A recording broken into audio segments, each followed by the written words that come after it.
Arestado sa Muntinlupa ang dalawang nagbebenta umano ng SIM card modem pool na ginagamit pang scam. Sa Pasig, 8 naman ang hinuli dahil naman sa paglalako ng mga signal jammer online. Nakatutok si Maki Pulido. Sa halagang 3,500 to 6,500 pesos, ibinibenta online ang mga nasabat na SIM card modem pool na ito. Ang 4 na device kaya raw mag-text blast ng halos 100 text message sa isang pindot ng send. Nagagamit daw ito sa phishing o pagpapadala ng mga text message na may link para makuha ang personal information ng biktima ng mga online scamming. Ayon sa PNP-ACG, pinuslit raw ito ng electrician ng isang nagsarang pogo at tinangkang ibenta online. Siguro dahil nawala na ng trabaho at nakakuha naman siguro siya ng ganyang machines.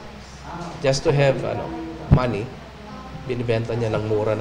3,500 pesos ang benta kung 5 to 10 meters ang i-jam na signal, 52,000 pesos naman kung 500 square meters ang range. Itong signal jammers na to, ang sinasabi nitong mga nahuli natin ay nag-order din sila sa China.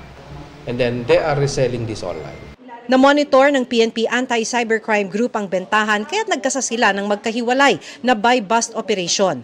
8 ang naarestong nagbebenta ng signal jammers sa Pasig City. 2 naman ang inarestong nagbebenta ng SIM card modem pool sa Muntinlupa. Sasampahan sila ng paglabag sa anti-cybercrime law.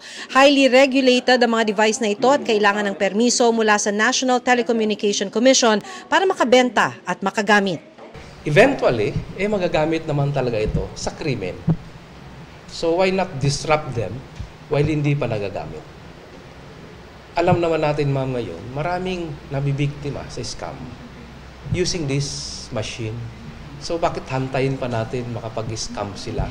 Para sa GMA Integrated News, Maki Pulido, nakatutok, 24 oras.